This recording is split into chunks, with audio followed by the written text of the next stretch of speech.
So, yes, what is autism? So this is, it might sound like, one word answer, but it's actually a very large topic. So I've got a lot to cover, and so it'll be a bit of a whirlwind, and it will just be a general overview.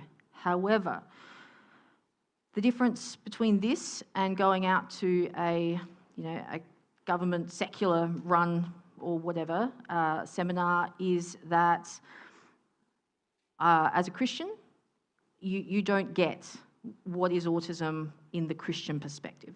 So that's what's going to be different about how I talk about it and that. So you probably won't find too much difference in information from what I do say initially, but yeah, towards the end, it will become very clear that it is different. Yes.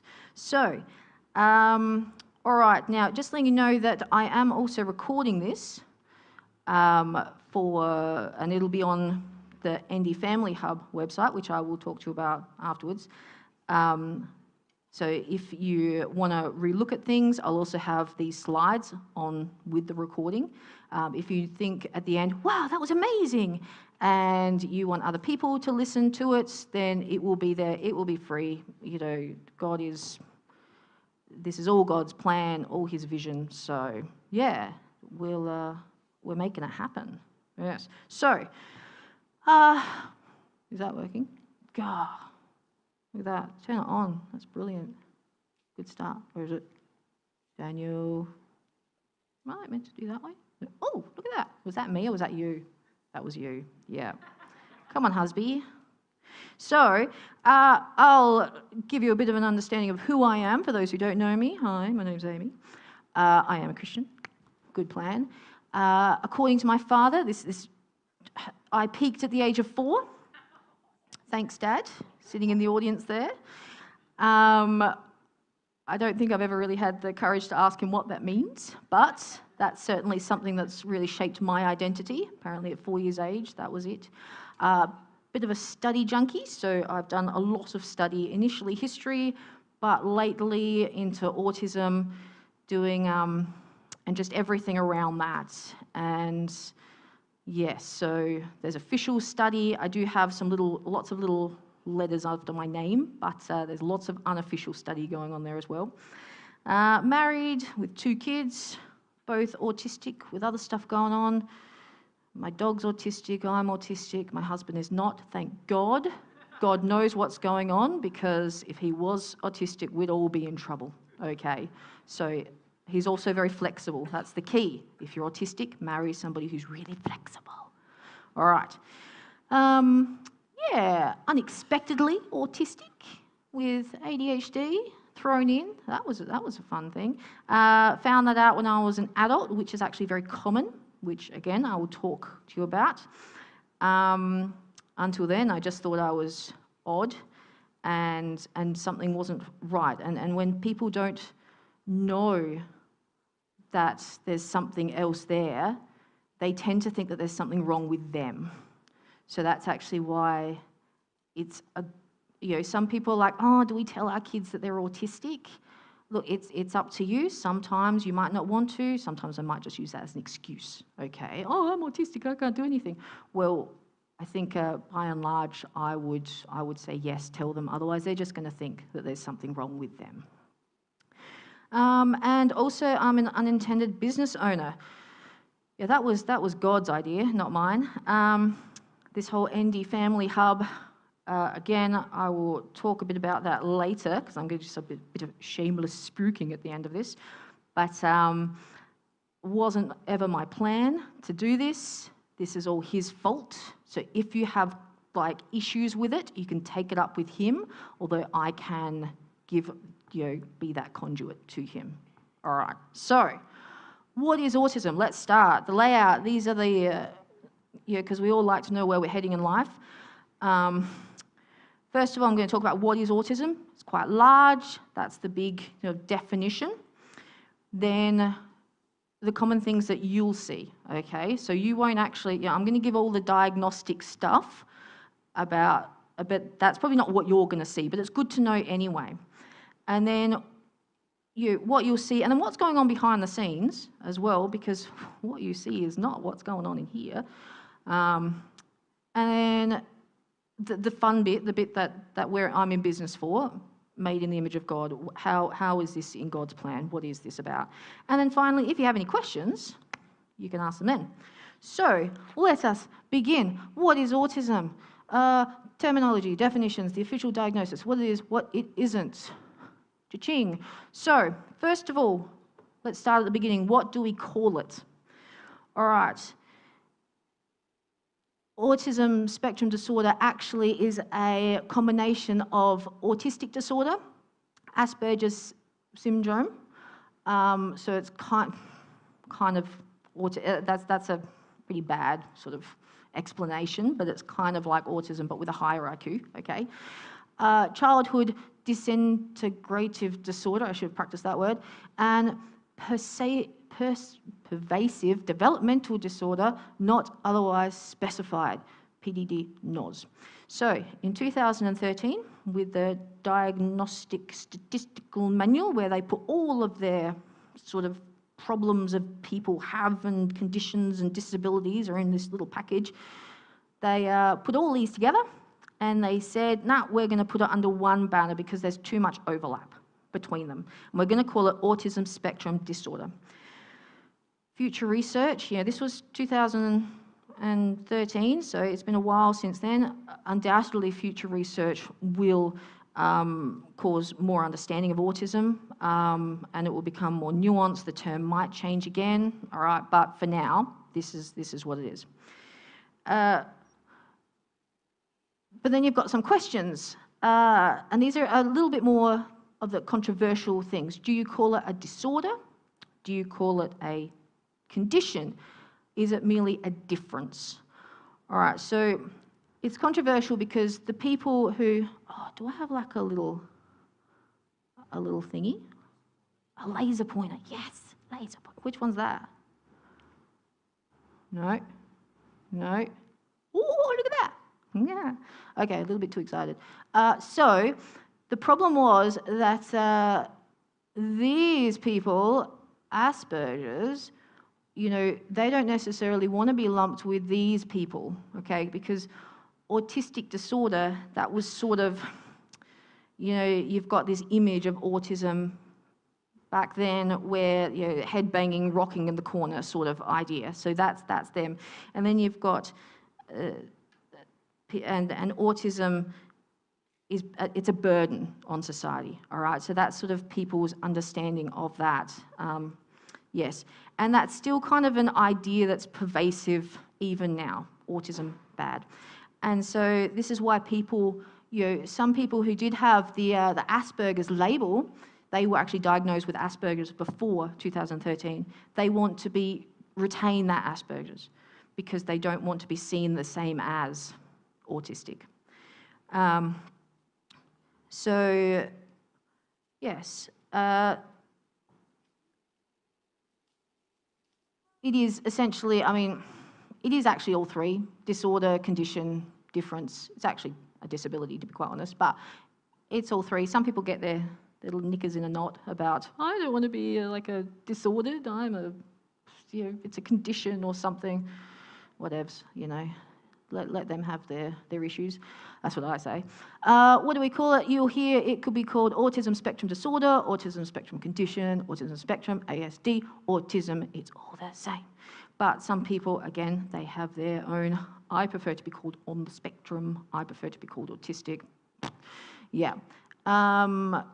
Identity first. You could, some people say, I am autistic. Some people get really offended by being called autistic. They prefer to be called, a person on the spectrum. And that's fine. It's actually, as you can tell, I don't get offended by much, actually, to be quite honest. So I'm not offended. However, if that's their thing, be respectful. All right, sure. You want to be sort of removed from that. Certainly in academic and professional settings, they tend to use person on the spectrum. But, when you're talking to, the actual individuals, they tend to not care and say they're autistic. But, yeah, Anyway, so that's what we call it. How is it defined? You might say, or you might not, but you're going to be told anyway. So I went to a lot of autism seminars and stuff, like a whole heap. And I never quite understood it because it's always a descriptive about the behaviours. It was only when I studied autism officially, properly, that I'm like, oh, there's actually a proper diagnosis to this thing. And the whole thing just made so much more sense. So what I want to do is give you a proper definition so that you fully understand what autism is besides the behaviour, because the behaviour is just, it's just like a manifestation, I guess, of a person's characteristics. And it's all a little bit complicated, but it's not going to be after this, because it's going to be brilliant. So I'm going to explain all these in more in depth, but there's 3 points to it. How is it defined? So first of all, autism is a neurodevelopment disorder. So that means it is a neurological disorder where the brain develops and functions differently. And it is a developmental disorder, which means that it affects the development of a person. It happens prior to adulthood as they are developing, and as such, it is not curable. So put the two together, development of the brain develops differently, okay.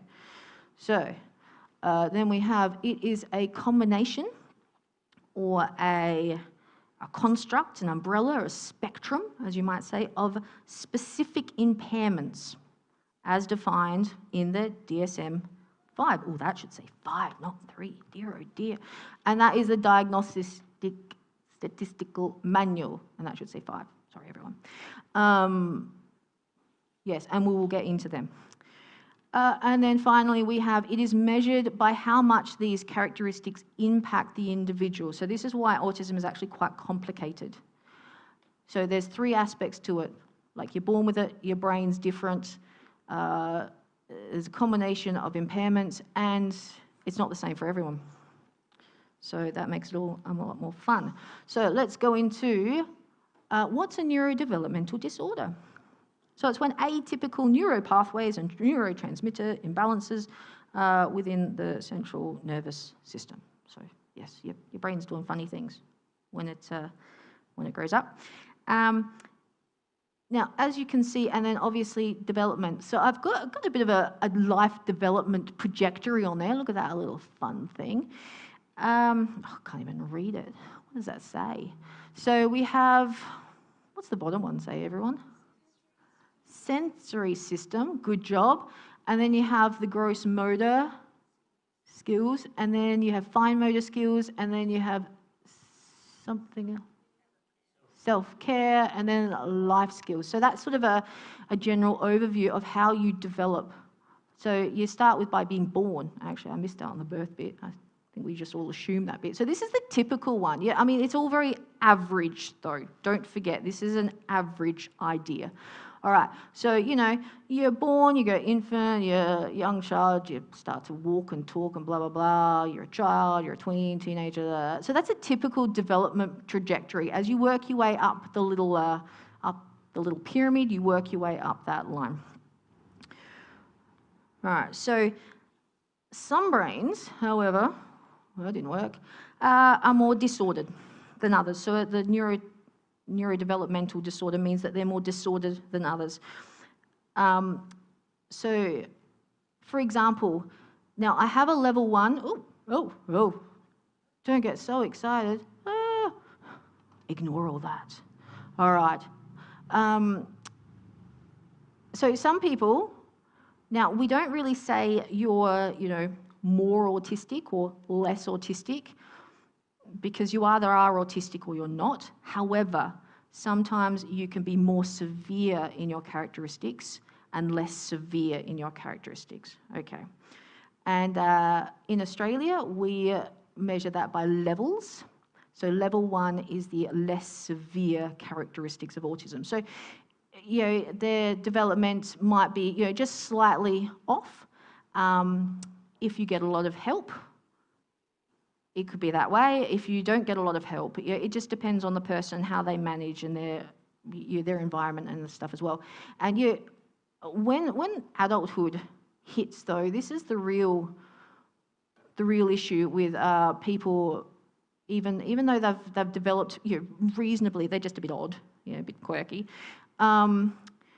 It can really go one of three ways. They can either flatline and never go anywhere. They can still go okay, but it's still a struggle, as you can see. So it's not quite, yes, we're going great. Or else it can actually start going downwards. And that's, so people who have less severe symptoms, that's the issue they come to. Then we have levels 2 and 3, so there are 3 levels. 1 is less, 3 is more. Levels 2 and 3, with this developmental sort of trajectory, as you can see, they're not going so great, and oh look, maybe something happens. They get a bit of intervention, and then they sort of start coming more towards it. But then, oh, no, no good. Oh, yep, no, yep, blah, blah, blah. And that's sort of the story of their life. Okay. And then finally, we have too many. Level 3, the ones with the most severe autistic symptoms, characteristics. It's not a great. I mean, it depends on your outlook on whether that is a great outlook or not. It's just definitely not typical. You can see that there is definitely a big difference between what's typical and what is not typical. So, now you might actually hear people say, my child grew out of autism. And you might hear that as this idea of a success story. Oh, but it's only in childhood they grew out of it. Well, it's impossible. You are autistic or you are not autistic.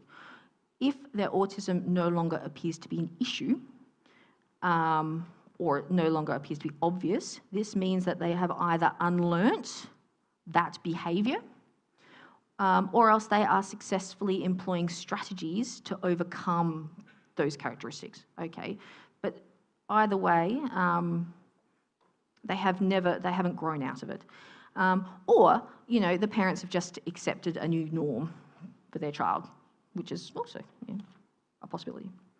So that's the neurodevelopmental disorder aspect. Number 2, how is it diagnosed? Well, we have DSM-5 diagnostic criteria.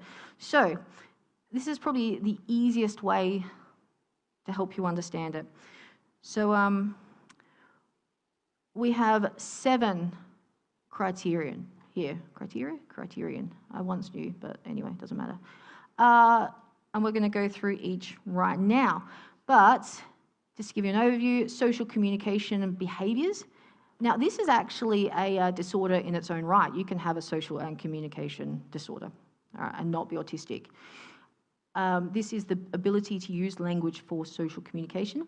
And you must have all 3, 1, 2, 3, social reciprocity, non-verbal communication, and relationships. You have to tick all those boxes.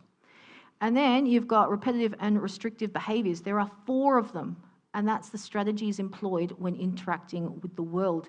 Now, there are 4, but you have to have only 2. Some people have 4 of them. So you have to have at least 2 of the bottom. Some people have all 4, some people have 3. If you have only 1, you are not autistic. Even if you have all 3 of the top, if you have only 1 of them, they do not call that autism. You're just plain odd. Sorry. All right. So let's start going through the social and communication one, the ability to use language for social communication. Now, it manifests regardless of the language spoken or the ability to articulate. So it's not necessarily what's coming out of your mouth. It's using the language and how well you communicate. All right, so just keep that in mind. So you have to have all 3. Like I said, social reciprocity. That's a rather large word, but it basically means how to communicate, how to effectively communicate on a positive level. Conversational skills, as you might say. So, what do we like for time? It's the back and forth of conversation. It's the volume, how loud you're talking to someone. If someone's talking to you like that, oh, that's not a very good way of talking to them. If they're talking too far away, that's not great either. The speed. Some people talk really fast. Some people talk too slow. Staying on topic. Now, autistics can be very good at staying on topic as long as it's the topic that they want to stay on. And if it's not, then they're very good at bringing it back to the topic that they want to stay on. All right? So if you want to talk to me about autism all day, every day, that's all I have to say about that, because that's all I want to talk about. So basically, conversational skills, it's an abnormal social approach to how they engage others. So you could fail to start or maintain conversation. They don't know how to initiate conversation. Not much back and forth, like I said. They could, they might not show much emotional response to what you're saying. Have a bit of a blank look or a, doesn't mean they're not listening. They just don't know what, And, they might not even want to talk to you. Sorry, not sorry, but, like I said, it's a bit of an interesting way of communicating. Next one, non-verbal communication. So anything that's not spoken out loud. So it's that reading between the lines. It's understanding inferences, jokes. It's body language. It's having the correct facial expression as you're talking to them, and it's understanding your facial expression as well. It's understanding your tone of voice, how if you say something, I really hate you, that's completely wrong, isn't it? Or it's understanding that that's wrong. Sarcasm can be a little bit interesting for autistics to get, or they could use it a lot. Yeah. Sorry, that was me. And they can also be a little bit pedantic with the way that they use the words and stuff like that. So, that last one is relationships. Understand, create, and maintain positive relationships. Tailoring it to the audience. So I have a habit of saying welcome to people. I've stopped saying that because I happen to be, I went to a place and there was an Aboriginal lady doing something, and I went into it and she was already there, and I said, hey, welcome. And that was probably not socially appropriate, people. All right, I did not realise that. I didn't even think about it at the time. I was just jabbering on, and then afterwards I thought, oh, yeah, probably not. So, yes, appropriate things to say. Having friendship skills,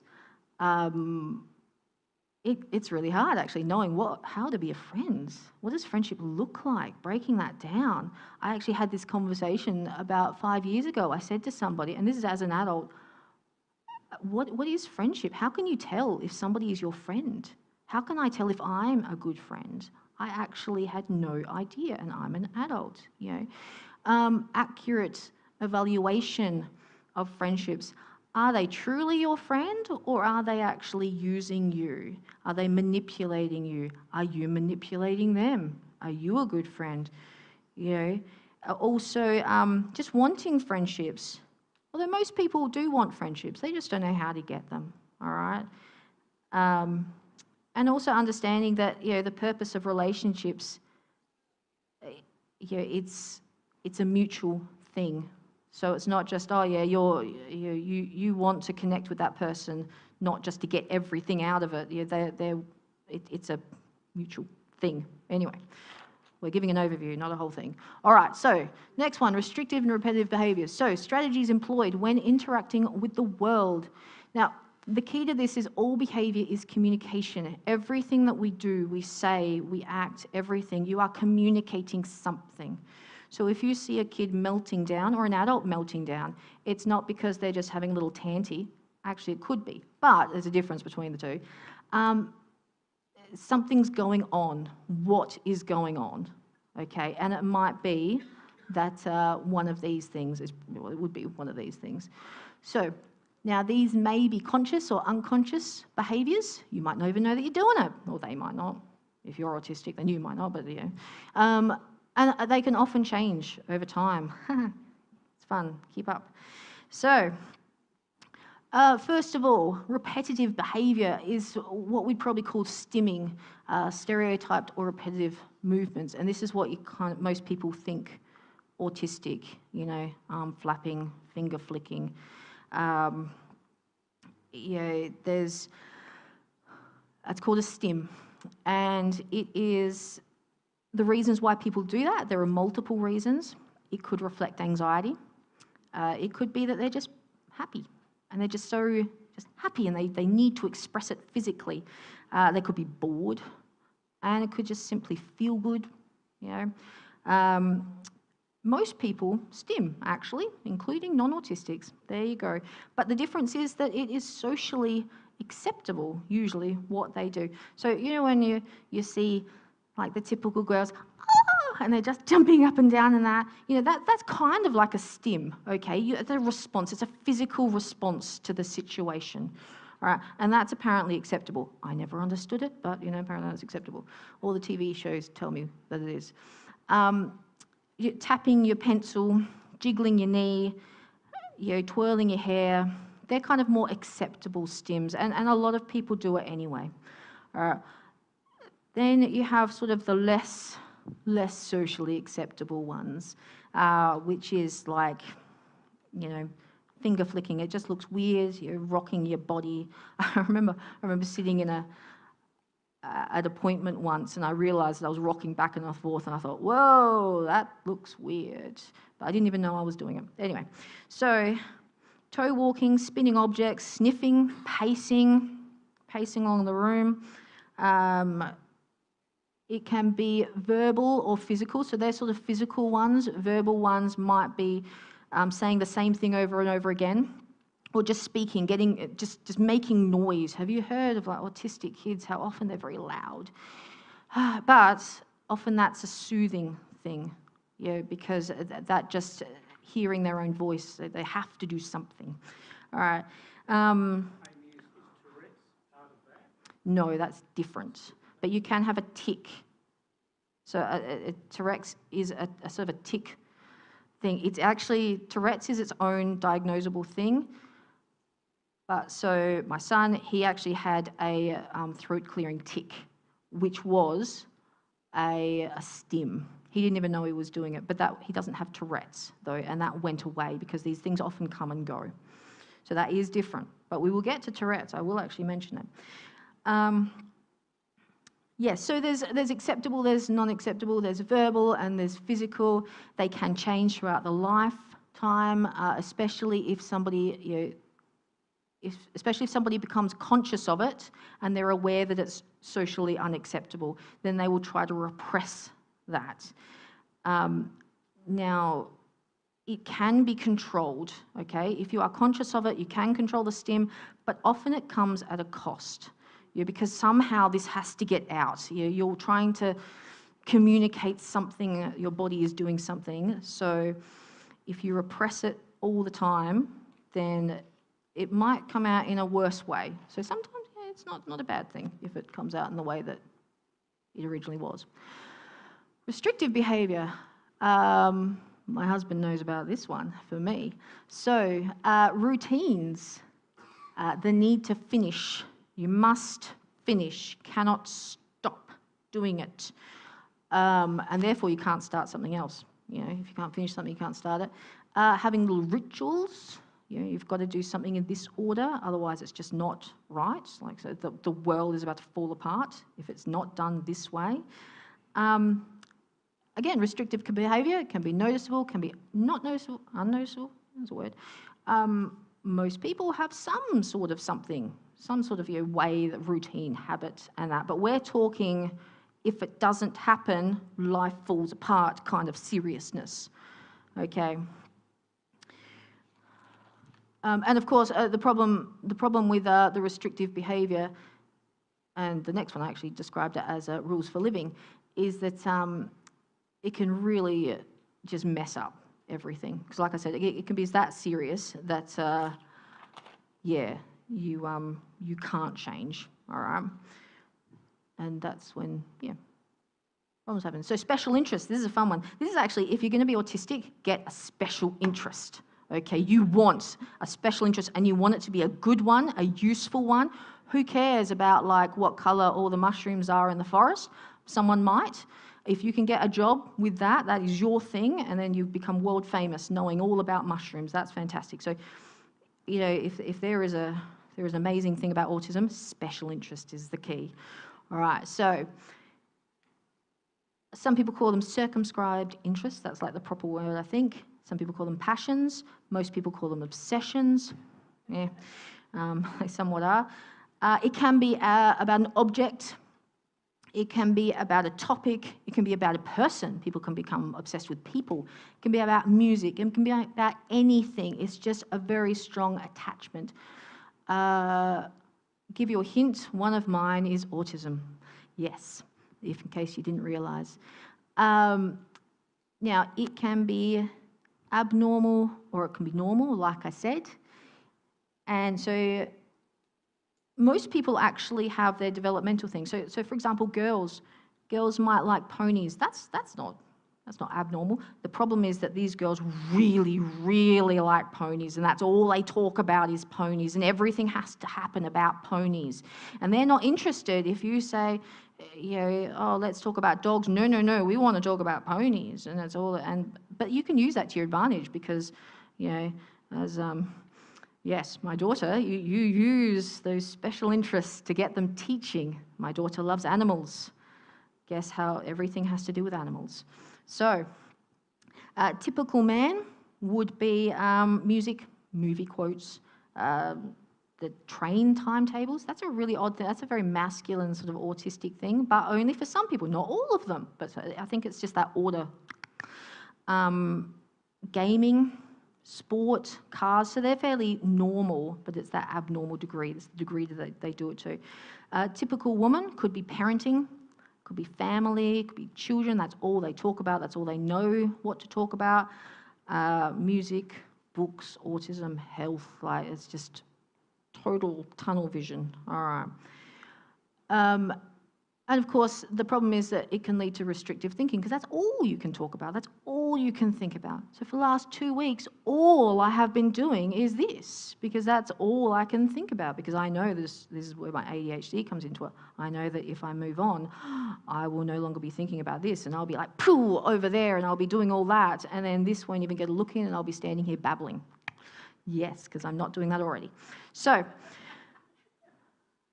and you can have multiple at once, that's fine, and it can change over the lifetime because yeah, a 2-year-old is not likely to be interested in autism, are they? No, but an adult could be because that's just where life takes you, and God also channels these things as well, which is good.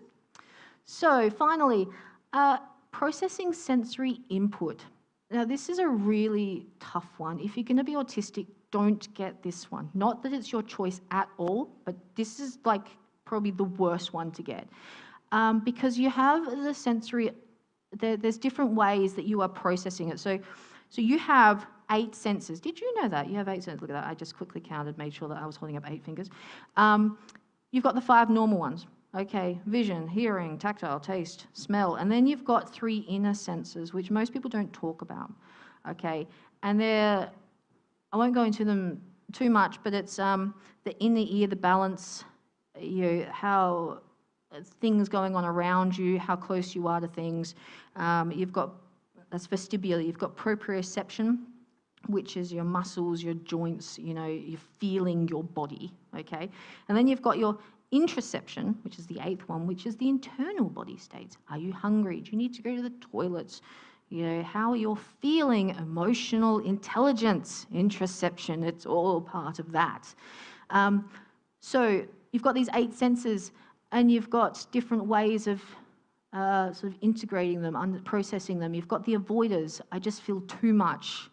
So I'm not wearing my, don't hug me t-shirt, but I'm generally a sensory avoider. I just don't want to feel anything because it's just too much. So if I'm sitting in a room, if somebody's sitting really next to me, all I can think about is the fact that they're sitting next to me and that I'm kind of like, seriously, that's it.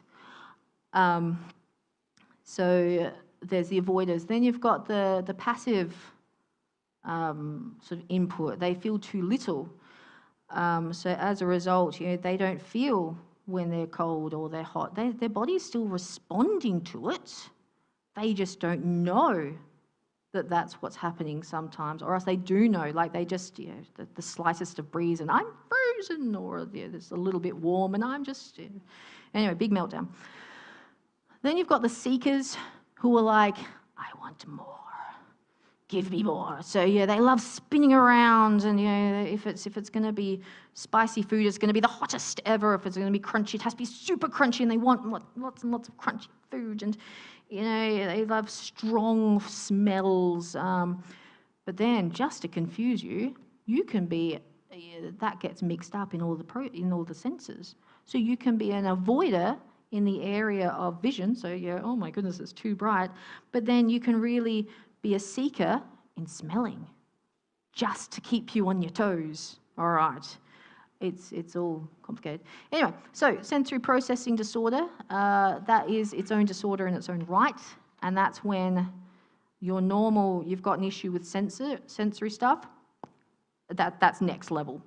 Like, it's not just, I have a bit of I'm a bit of an avoider in this, and I'm a bit of a seeker in this, but this is like full on. My son, he's just got a bit of sensory stuff. Daughter, she's like massive. Yeah, you can tell. So, fun facts. There you go. Now, these 7 characteristics can manifest differently depending on your developmental age, your IQ, your sex, your culture or ethnic group, your language ability, and your nurture in the environment. All right. So again, this is very complicated, but at the same time very simple. So it's kind of simple, but kind of complicated. So let's recap. So autism is a neurodevelopmental disorder. You will not be tested on this, by the way, but if you want to, I can sort that out. It is a combination of specific impairments. So one person knows how they're all 3. One person might not have these 2, but they have these 2. Another person may have those 3, but not that.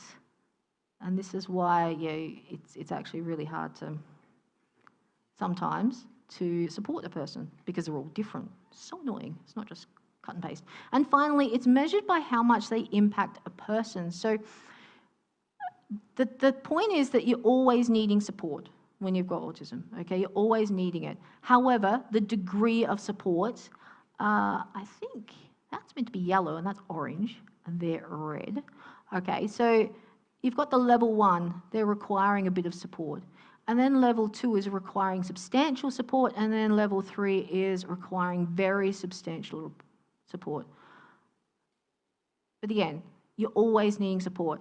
And if in these areas, because you have to break up into different areas, which one needs different levels of support, and then they sort of take a general overview. All right, probable diagnosis of this person is that they have autism spectrum disorder level 3, because they have 3 requiring substantial support, very substantial, 1.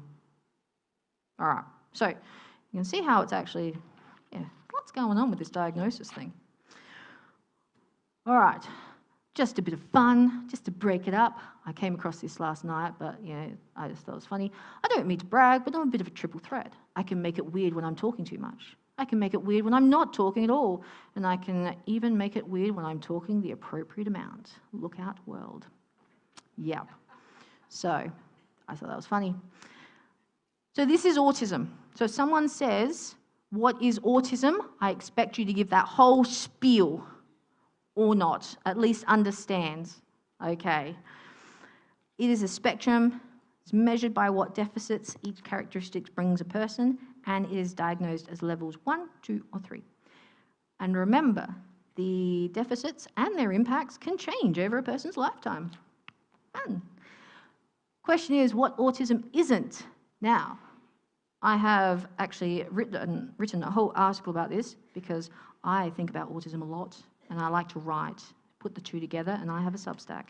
So on my website, our website, I have a blog, which, anyway, it's called a Substack, but it's actually basically a blog. And it's called 9 Myths About Autism. So you can read up all about that there. But 2 things that I really want to point out is that Oh, look at that. It's not quite. Anyway, it is not a scale. As I said at the beginning, you can't be a little bit autistic, and they used to use this word low functioning for it, and you can't just be a lot autistic, and they used to call that high functioning. But as I said, you can describe someone as having more severe or less severe characteristics or symptoms. So you can kind of look a little bit like a scale, but you are either on that or you're not, okay? And the very popular thing, everybody is a little autistic. Now, I actually get why people say this. And some people are like, oh, you can't say that. And I'm like, nah, well, it kind of does make sense, okay? And I'm not, as I said, I don't get offended by much. But some people get very offended if you say everybody's a little autistic. You're like, no, you are or you aren't. Anyway, because the fact is that, somebody who isn't a great conversationalist, that's called social reciprocity. Somebody who, they don't get your jokes or miss your cues to finish the conversation, that's called non-verbal communication. They just don't get friendship, relationships, jump up and down when excited. All those women on the TV, they're all autistic. Repetitive behaviour, eat the same breakfast cereal every day. It's my husband. Restrictive behaviour, can only think about, talk about, or are interested in the one thing. That's special interest. And they avoid spaces that are a bit too loud. Sensory. So you can see that everybody sort of has something going on there. But the point is that it's a package. Do they have the package? Do they have those, the full thing, yes or no? So in a way, everyone's just weird, basically. Everyone's just an individual. They're not all autistic, but everyone's just a bit odd in some ways. So, moving on. Common things. I am so late. Right. I'm meant to be 20 minutes in now. Okay. Typical boys, typical girls, and typical adults. This is what you see. Now, this is a great quote. When you've met one person with autism, you've met one person with autism. As I hope you understand that now, and that makes everything harder. But I just want you to remember that when people say, oh, they're autistic, we can kind of get an idea about what that would mean, but that doesn't mean that that is that person, okay? But you can have an idea of how generally you can support them. Typical boy. Now, I'm just going to whiz through these. So this is actually what autism tests are based around, at least originally, okay? And that's why it was initially considered a boy thing. For every 4 boys that were diagnosed, only 1 girl would be diagnosed. And those girls would only be diagnosed because they were more classically a boy sort of presentation. Okay. Now, this is, they externally struggle, like it's very obvious that they're odd. Speech delay could be, these are all could-bes, okay? Could have low empathy, repetitive movements, circumscribed interests, genes. Huge social differences, poor emotional intelligence, quite often anger. They don't understand their emotions, then it ends up in anger. Everything goes towards anger for boys, generally anxiety for girls. Yeah. And there's just something odd about him. All right. Now, not all boys are like this, though. Yes. Well, as I've said, like elaborating on the social differences, you've got, there's all of them, and there's this kid over here doing his own thing, just completely unaware that they're all over here, and that maybe they don't like him. He doesn't recognise that. He doesn't understand that. And one day when he does realise, oh, but I want a friend, how does he get from here to here? He doesn't know the steps to get to there. Quite often, and I'm actually going to talk about that in a moment because it doesn't always end pleasant for people. So just as girls weren't originally diagnosed because they didn't present as the classic boy, some boys don't present as classic boy either. They present more typically girl. So typically, okay, and this is where the sex differences come into it. And this is actually where you've got an issue with this whole gender ideology and why there are so many autistics being diagnosed as the other sex because they actually they're just different, but they're being told, oh, you must be a girl.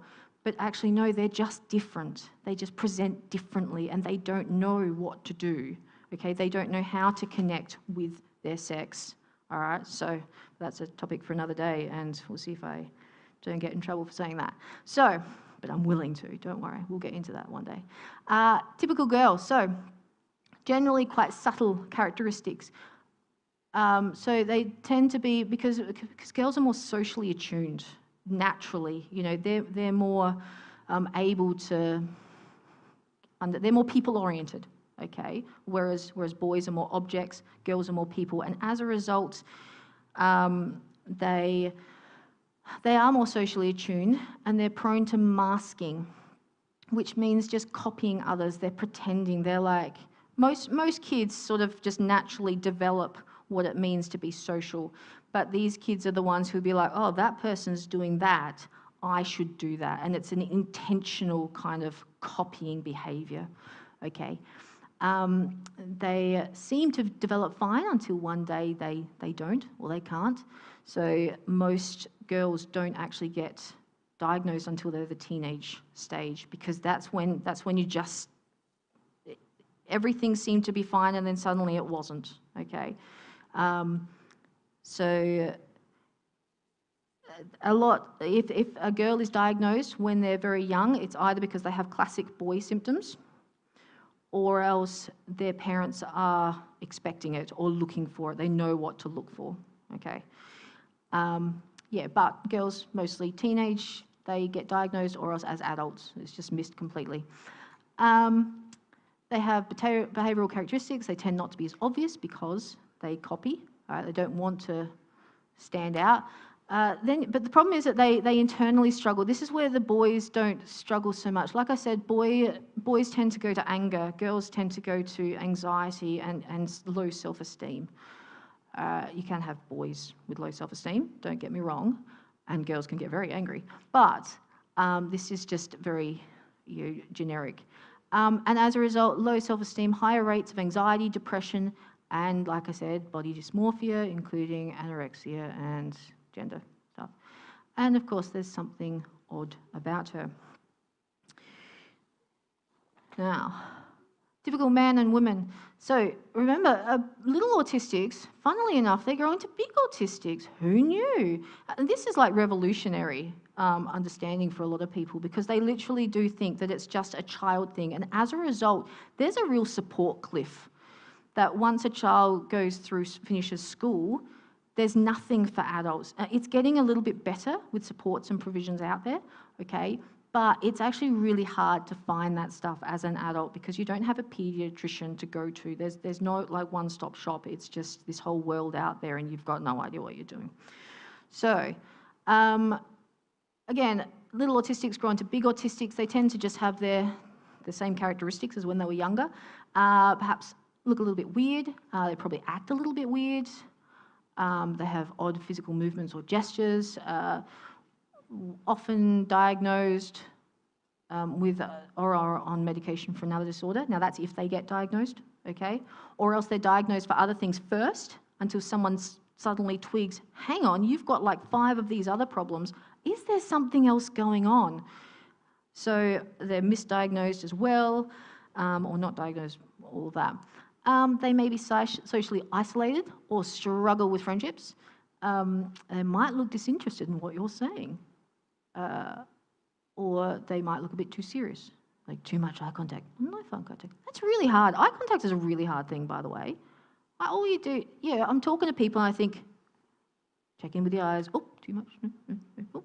Anyway, does my head in. So, it's different. Quite often it's different chatting to them one-on-one because when they're in a group, it's actually really, they've got a lot going on and to manage and that. But one-on-one, especially if you're talking about their favourite topic, they can be quite different people. And they can also seem arrogant or self-centred because of all this. Like, it doesn't mean that they are. Some might be, but it just, the presentation has been interesting. So, and just coming back to what I was saying before, that social gap, life can be very hard as an adult autistic, particularly if you haven't got the supports, and it's hard to get a job. It's hard. It can be, not for everyone. Again, this is not for everyone, but the life expectancy of an autistic is actually a lot lower for a variety of reasons, and I'll be talking about that in a couple of months' time at one of the sessions I'm going to do. But it tends to be harder to get a job. It tends to be harder to keep that job. It tends to be harder to have a relationship, and particularly because they want these relationships. Loneliness can literally, it can be a killer. And suicide rates are a lot higher for autistics.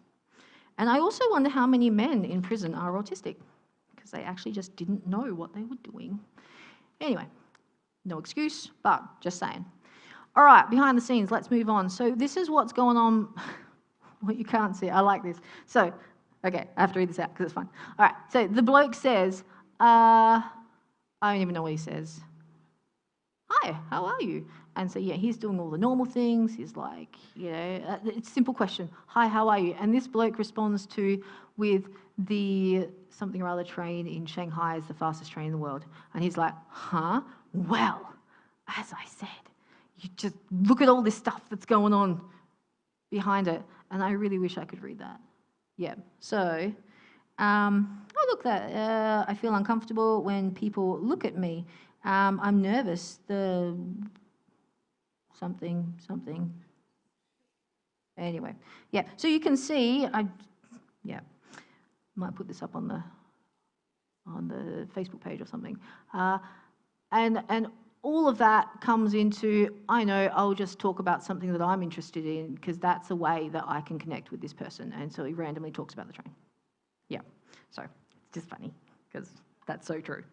All right. All right, now, what's going on behind the scenes? Autism's friends. That's what I like to call them. The official word is co-occurrences. They used to be called comorbidities, but apparently morbidity sounds a bit morbid, so now it's called co-occurrences because they occur in anyway. So now this is interesting because this isn't actually on the official diagnosis thing, okay? But this is definitely patterns that people have recognized when it comes to autism, that they often have other disorders going on, to the point where some people, as I said, they get diagnosed with all these other things, and that's when people twig, hang on, maybe there's something going on here connecting them all. And that's actually how we diagnosed my son. So, because we started counting up these things. Now, it is very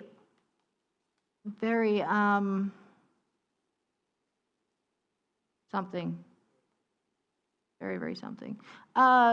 The chances of you having ADHD, if you are autistic, is very high. It used to be thought that it was only about 30% of autistics also have ADHD, but nowadays they're actually talking about possibly up to 90%. So it's actually less likely for you not to have ADHD with autism. All right. Learning disability is quite high. So as we go down, there's sort of the lower chance as well. So intellectual disability, they're talking about, last I heard, around 50% of autistics also have an intellectual disability.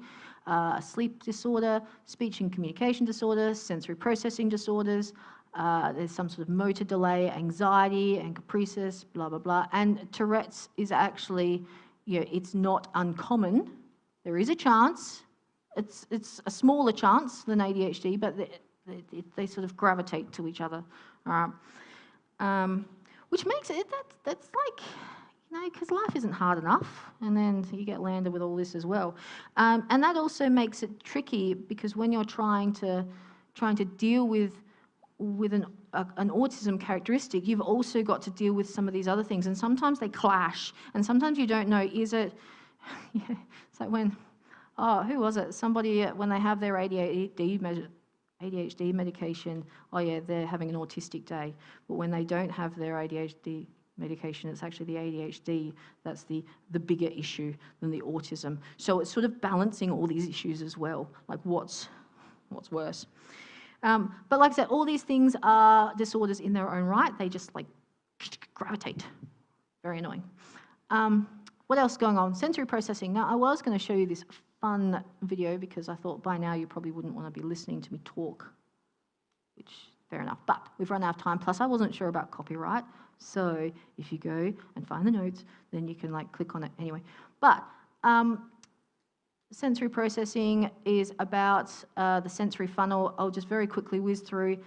If you don't get the sensory right, if all the person is thinking about is how close this other person is standing next to them, or how cold they are, or how uncomfortable they are, if that's all that they're experiencing, they can't control their emotions at that point. Particularly a young child cannot control their emotions because this needs to be dealt with first.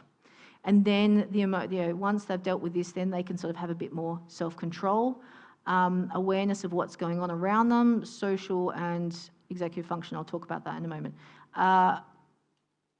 This is a whole different topic. It's a massive topic, but just gives you an idea of this is what's happening in the background as well, the sensory input. Executive dysfunction, yay. So this is actually what's going on in the little brain. Again, there's a fun video which you could watch. Now, executive function is something that a lot of people have never heard of, but it is like the way you think and organize. It's your brain. Some people call it like an air traffic controller, okay? Like planes are coming in and landing and you have to think about, who's getting on that and when that's going out, and let's think of the schedule and see, there's a storm coming, blah, blah, blah. So it's that concept. Or perhaps it's a CEO of a company. You're balancing all of these things, managing things. So everybody you're probably doing it right now, okay? Well, you would be. Anyway, just getting here, you had to have some sort of executive function going on. Now, the problem is that autistics often have executive dysfunction, and executive dysfunction is massive for ADHDers, and so if you've got both, have fun with that. Now, people differ into what the executive functions are. I like visual things, if you haven't noticed. I like having pictures. And so I've listed off 12 of, it's probably the maximum that they say that there are. But they're like flexibility, they're being able to fluidly move from one thought to another thought or idea. Okay, so something hasn't worked out right. See, I'd love to get more into this, but I can't. Anyway, something hasn't worked out. Let's move to plan B. What is plan B? And let's move on to that. Anyway, I'm totally running out of time, so I do apologise. But just know that your organisation, the ability to organise, the ability to pay attention, to stay attentive, to be self-controlled in your emotions and your body, to start tasks, stop tasks, to not give up, to plan things, to manage your time. They're all executive function skills, and they're all things that an autistic may or may not struggle with, and you may or may not struggle with any combination of them, because that's fun. Functional capacity. So this is another thing going on behind the scenes.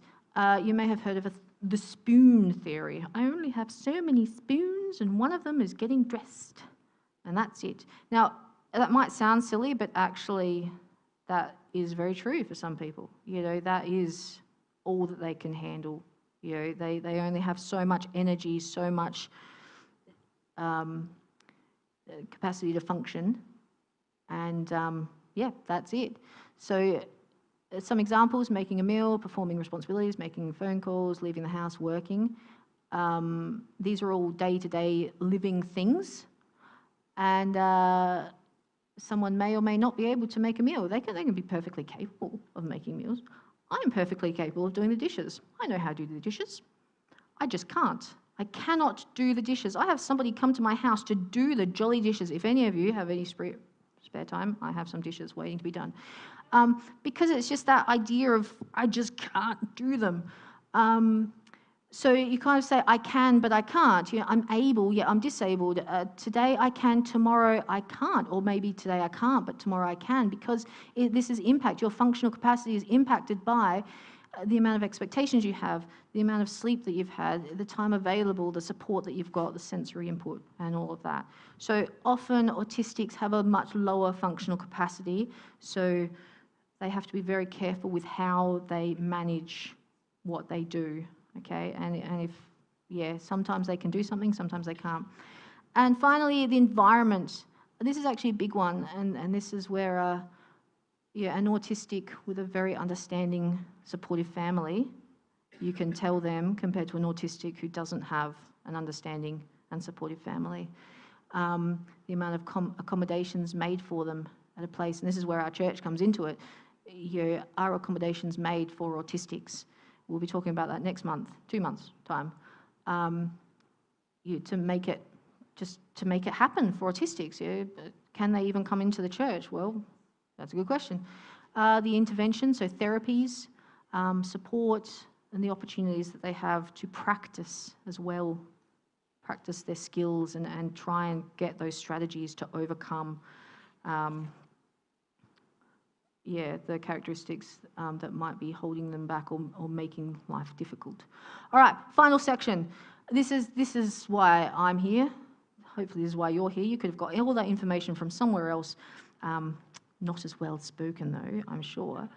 But yes. And this is why I'm doing what I'm doing, okay? Because ultimately, when it comes down to it, we're all the same, autistic or not autistic. You know all about the package of autism and how it could affect somebody and how to diagnose it now. You're all experts. But ultimately, let's see the bigger picture. We are all made in the image of God. And that's what I really want to hammer home right now. So, what does that mean? What the world says, the world's perception of autism is either you are a mistake, and this is how autistics often feel, okay? It's actually quite... So when somebody's autistic, often they will either feel like they're a mistake and be told that they're a mistake, because that's how people feel about autism, that it needs to be fixed, it's a disease. And I've fallen into that trap of I just have to do better. But the problem is, what happens if you can't do better? What happens if you can't try better? And you never amount to anything because of autism. Autism just, Or these days, you have the autism, you are perfect group of people. And these tend to be adults who are adult autistics, or the parents of autistics who don't like that narrative. They want to give their kid a little bit of hope. Problem is, the hope is completely misguided. So they say some adults honestly believe that it's the next stage of evolution. Evolution's going backwards, clearly. A lot of parents, you hear this idea of ASD as a superpower. No, it's not. Although special interest, keep that in mind. They prefer the term different, not disabled. You know what? Disabled, if you don't see it as, it's not a slur. You are either able or disabled. You either are or you aren't. And this world is not set up for autistics in general. So for that reason, you're disabled, okay? It's not a slur. Some people think it is, but it's not. But they prefer the word different. And in a lot of ways, it is also different. You just think differently. The world is ableist, so speaking about that disabled, they're happy to call everyone ableist and say, oh, well, you're just discriminating against disabled people, but they don't want to be called disabled, but they're happy to call you like ableist. I don't know, anyway. And everyone else must change.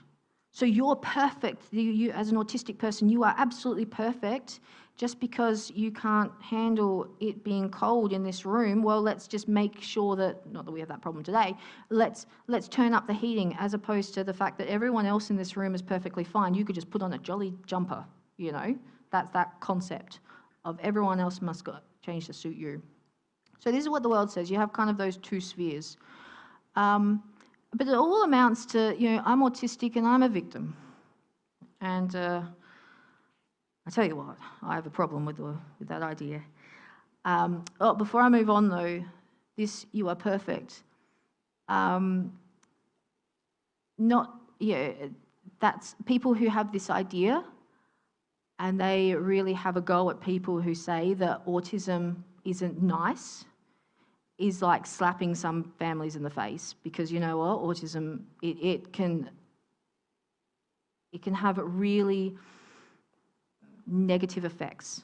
Okay, a lot of families break up because the parents they don't understand how to manage this. They don't understand what's going on in their child's life, and therefore they're doing their best, but they don't know what they're doing, and so the parents split up because of autism, or the number of children being left at the hospital and relinquished because the parents just cannot parent.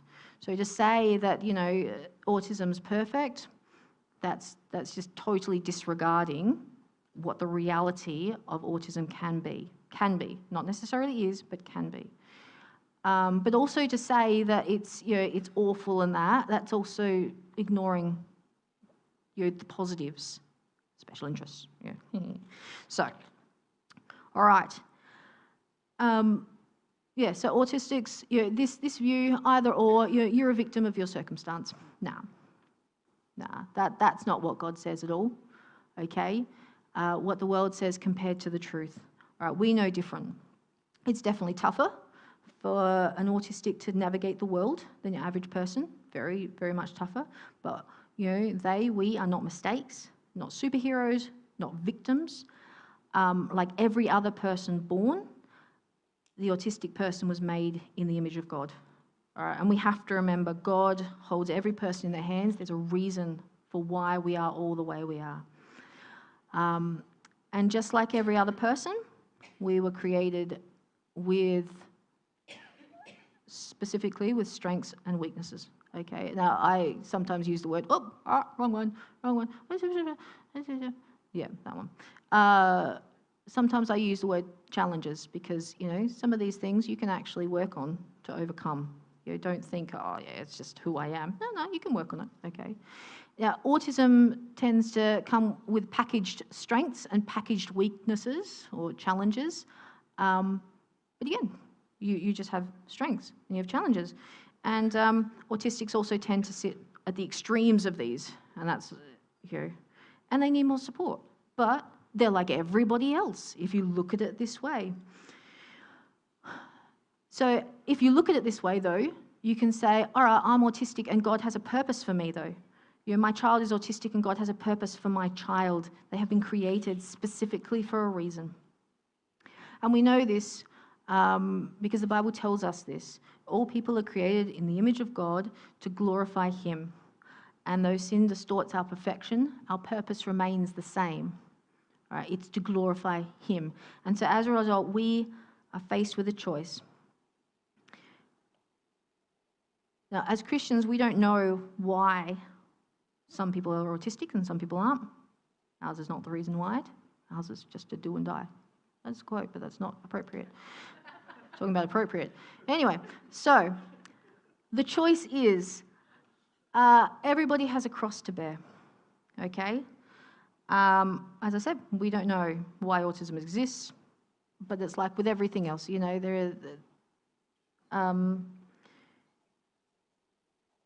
there is sin in this world, and I'm not going to get too theological, but the world is imperfect. Okay, we know that. Romans, the whole Bible says, sin came, the world went, all right, and that's just my sort of summary of the whole thing. And autism is in the bit, okay, except for special interests. So everybody has a cross, and for some people it's autism, okay.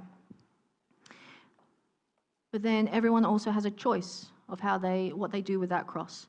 So then Jesus said to his disciples, if any of you wants to be my follower, you must give up your own way, take up your cross and follow me.